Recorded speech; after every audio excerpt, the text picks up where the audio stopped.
Hello friends, welcome to commerce देवी।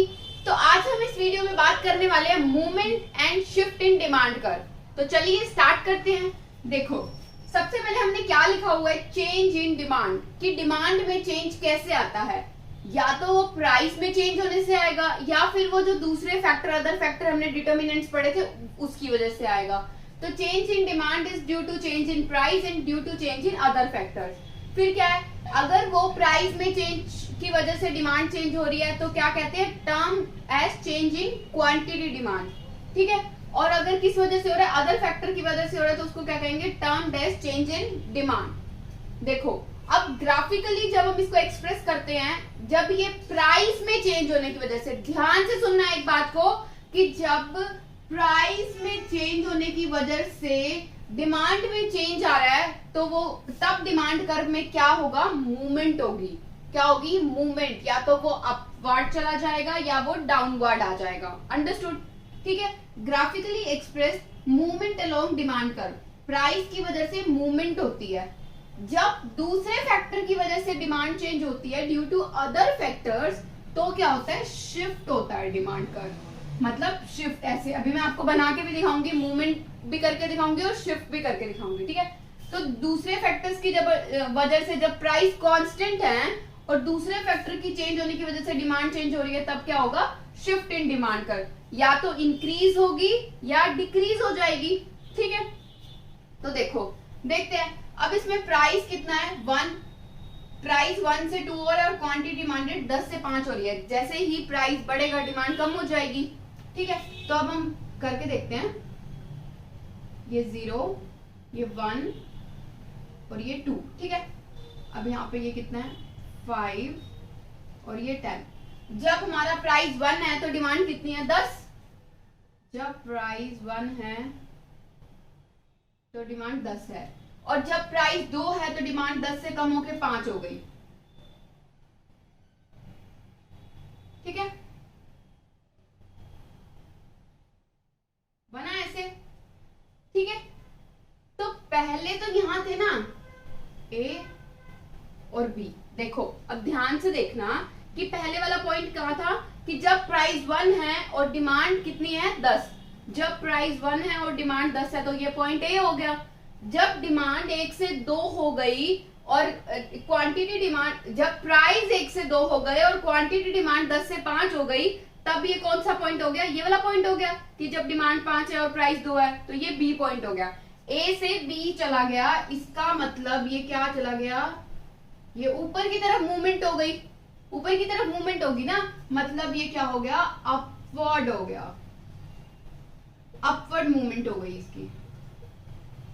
क्या हो गई, अपवर्ड मूवमेंट। इतना तो हमको पता ही है कि जो डिमांड कर्व होता है ना, वो कैसे होता है, उसका स्लोप कैसे होता है, वो डाउनवर्ड होता है। ठीक है, लेकिन इसमें ये बताया होगा कि उसकी मूवमेंट कैसे हो रही है, अपवर्ड की तरफ हो रही है, कि पहले वो पॉइंट ए पे था और पॉइंट बी पे चला गया। ठीक है, ऐसा कब हो रहा है, जब क्वांटिटी डिमांड डिक्रीज हो रही है। तो इसका दूसरा नाम भी है कॉन्ट्रैक्शन ऑफ डिमांड। तो हम इसको क्या कहेंगे, इसको हम कॉन्ट्रैक्शन के नाम से भी जानते हैं।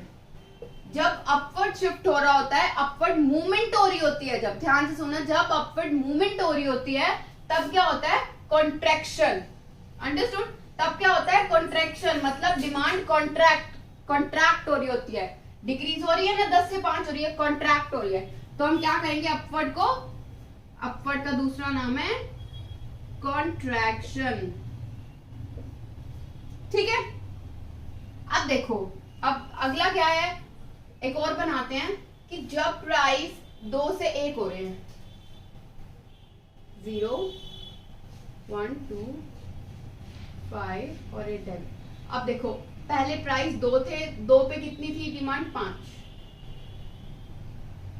ठीक है, ये पॉइंट ए हो गया ना। अब फिर जब प्राइस 1 था, क्वांटिटी डिमांड कितनी थी, 10।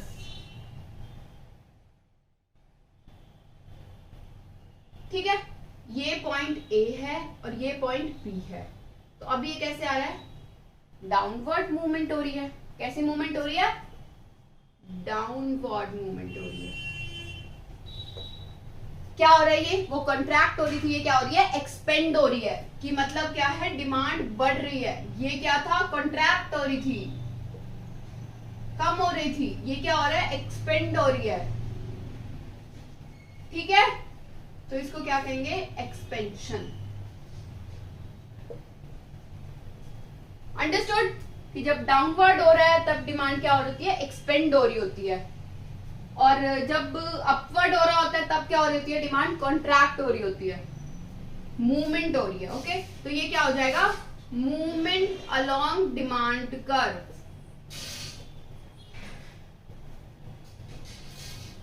क्या हो जाएगा, मूवमेंट अलोंग डिमांड कर्व हो जाएगा जब वो अपवर्ड और डाउनवर्ड जा रहा है, शिफ्ट नहीं हो रहा है, सिर्फ उस डिमांड कर्व में क्या हो रही है, मूवमेंट हो रही है। तो अपवर्ड को हम कहते हैं कॉन्ट्रैक्शन और डाउनवर्ड को कहते हैं हम एक्सपेंशन। अंडरस्टूड, तो ये था मूवमेंट अलोंग डिमांड कर्व कि जब प्राइस के चेंज होने से क्वांटिटी डिमांड में चेंज आ रहा है तो उसको वो तब क्या होती है, मूवमेंट होती है। अब देखो शिफ्ट इन डिमांड कर्व करते हैं। अब शिफ्ट कैसे होता है, ड्यू टू अदर फैक्टर्स, जब प्राइस जो हैं वो कांस्टेंट रहते हैं, प्राइस सेम रहेंगे किसी और वजह से, मतलब इनकम के चेंज होने की वजह से, या हमारी फ्यूचर में एक्सपेक्टेशंस है कि उसके प्राइस कम या ज्यादा हो जाएंगे, और या फिर प्राइस ऑफ रिलेटेड गुड्स के इंक्रीज और डिक्रीज होने से। लेकिन जो कमोडिटी के प्राइस है ना, गिवन कमोडिटी के, वो क्या रहेंगे, वो कांस्टेंट रहेंगे। तब क्या होगा, डिमांड कर्व में शिफ्ट होगा, ठीक है, या तो इंक्रीज होगा या लेफ्टवर्ड शिफ्ट हो जाएगा या राइटवर्ड हो जाएगा, वो भी हम बना के देख लेते हैं। तो क्या होता है, दोबारा देख लो एक बार, due to change in other factors, तो उसको हम क्या कहेंगे, शिफ्ट इन डिमांड, या तो इंक्रीज होगी डिमांड या फिर डिक्रीज हो जाएगी, ठीक है। अब हम ये रब करते हैं और क्या करते हैं, शिफ्ट इन डिमांड बना के देखते हैं।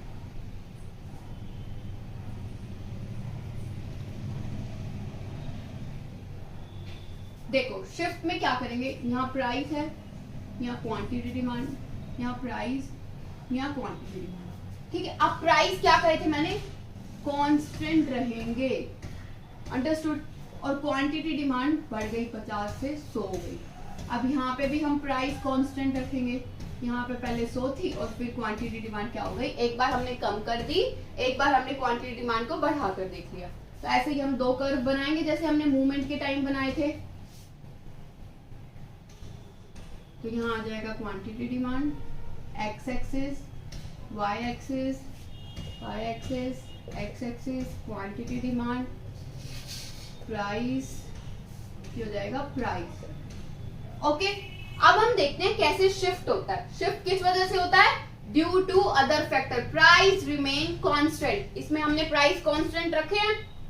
अब देखो 0, 10, 20, इसमें क्या हो रहा है 50 और ये 100।